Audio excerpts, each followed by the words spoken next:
नमस्कार, मैं ममिता पंकज, आप देख रहे हैं रासत्ता एक्सप्रेस और रासत्ता एक्सप्रेस के पॉलिटिकल मैटर में आज बात करने जा रहे हैं समाजवादी पार्टी के विधायक के एक कंट्रोवर्शियल स्टेटमेंट के बारे में, जिसके कारण जो है वो कहा जाए सियासी बवाल मचा हुआ है और जो सपा विधायक हैं उन्होंने भाजपा को हिंदू आतंकवादी संगठन कहा है और जिसके बाद से जो है राजनीतिक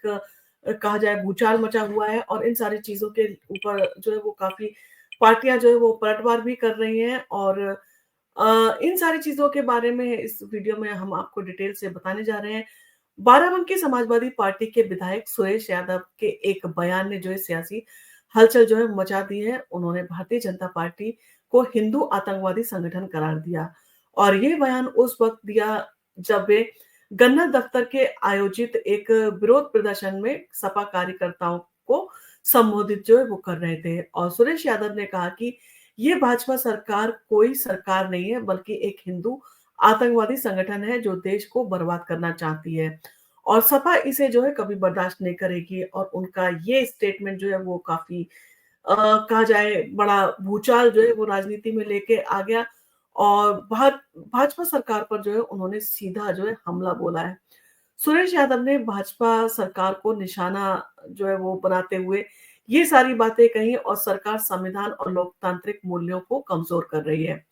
उन्होंने ये भी आरोप लगाया कि भारतीय जनता पार्टी सरकार जो है वो गरीबों और पिछड़े वर्गों को जो है वो काफ़ी परेशान कर रही है, महँगाई काफ़ी है और पिछड़े वर्ग के लोगों को उनके अधिकारों से वंचित कर रही है और यादव ने कहा कि ये सरकार समाज के ताने-बाने को जो है वो नष्ट करने की कोशिश कर रही है। उन्होंने ये भी कहा कि समाजवादी पार्टी हमेशा से गरीबों और मजलूमों की जो है आवाज़ उठाती रही है और आगे भी उठाती रहेगी। और इन सारी चीज़ों से जो है वो कहा जाए जिस तरह के उन्होंने बयान दिए हैं, जिस तरह सीधे तौर पर जो है भारतीय जनता पार्टी के ऊपर उन्होंने हमला किया है, इसके कारण जो है वो विरोध प्रदर्शन और भाजपा की प्रतिक्रिया जो है वो सामने आना शुरू हो गई है। समाजवादी पार्टी के विधायक का ये बयान भाजपा नेताओं को जो है वो बिल्कुल पसंद नहीं आया। भाजपा नेताओं ने जो है इसे गैर ज़िम्मेदाराना और विवादों को जो है बढ़ाने वाला करार दिया। उनका कहना था कि ये बयान समाजवादी पार्टी की हताशा और नाकामियों को जो साफ तौर पर दिखा रहा है और उनकी नाकामियों का जो है वो ये परिणाम है। भारतीय जनता पार्टी कार्यकर्ताओं ने जो है इस बयान के खिलाफ जमकर नारेबाजी की और समाजवादी पार्टी की राजनीति पर सवाल उठाए। भाजपा ने कहा कि इस तरह के बयान समाज में नफरत फैलाने के अलावा कुछ नहीं करते और समाजवादी पार्टी की असफलताओं को ही जो है वो उजागर करते हैं।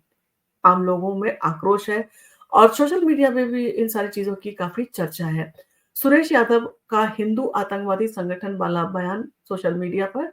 तेज़ी से वायरल हो गया और लोग जो है इस बयान पर अपनी प्रतिक्रियाएँ दे रहे हैं। कुछ समाजवादी पार्टी समर्थक इसे भाजपा के खिलाफ एक ज़रूरी कदम मान रहे हैं, जबकि भाजपा समर्थक इसे केवल वादी पार्टी की जो है वो राजनीतिक कहा जाए रणनीति का एक हिस्सा मानते हुए इसकी आलोचना कर रहे हैं और सोशल मीडिया पर भारतीय जनता पार्टी और समाजवादी पार्टी के समर्थक एक दूसरे पर आरोप प्रत्यारोप जो है वो लगा रहे हैं, जिससे ये विवाद जो है और बढ़ता जा रहा है। और इन सारी चीज़ों के चलते जो है वो कई बार होता है कि कार्यकर्ताओं के बीच में भी जो है काफ़ी तनाव हो जाता है, जिससे कि काफ़ी विवाद होने की संभावना जो है वो होती है और अमित शाह के बयान के बाद जो है ये विवाद जो है वो सीधे तौर पर शुरू हुआ है। ये विवाद केंद्रीय मंत्री अमित शाह के उस बयान से शुरू हुआ है जिसमें उन्होंने बाबा साहब भीमराव अंबेडकर के योगदान को लेकर कुछ विवादास्पद टिप्पणी की थी और समाजवादी कार्यकर्ता जो है इस बयान को लेकर गहरे आक्रोश में थे और उन्होंने देश भर में जिला मुख्यालयों पर विरोध प्रदर्शन भी किया।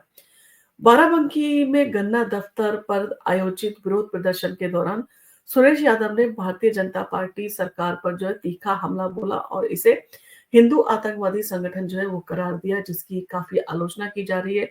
और सपा की चुनावी रणनीति भी जो है इन सारी चीजों को कहा जा सकता है। राजनीतिक विश्लेषकों का मानना है कि समाजवादी पार्टी 2024 के चुनावों को देखते हुए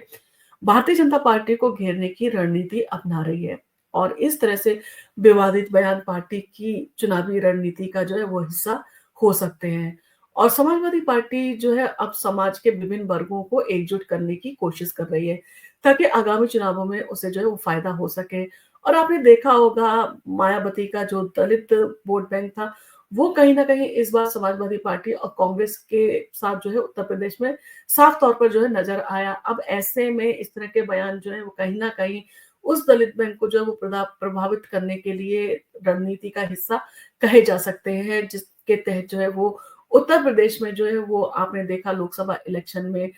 कांग्रेस और समाजवादी पार्टी ने जो है अपनी रणनीति अपनाते हुए जिस तरह से भारतीय जनता पार्टी ने जो बाकी जनता थी उसमें इन सारी चीज़ों को लेकर जो है वो कोशिश की थी कि वो जीत जाएँ, परंतु कांग्रेस और समाजवादी पार्टी ने जो है जिस तरह के वायदे किए, जिस तरह से जो है जनता के बीच में जाके अपना पक्ष रखा और भारतीय जनता पार्टी के कथनों को जो है जिस तरह से घुमा-फिरा के जनता के सामने रखा, कहीं न कहीं जनता को प्रभावित करने में वो कामयाब रहे, जिसके चलते उत्तर प्रदेश में जो है वो कांग्रेस और समाजवादी पार्टी को बहुत अच्छा जो है वो बहुमत मिला और एक तरह से देखा जाए तो समाजवादी पार्टी ने अपने पिछले सारे रिकॉर्ड्स को भी तोड़ दिया।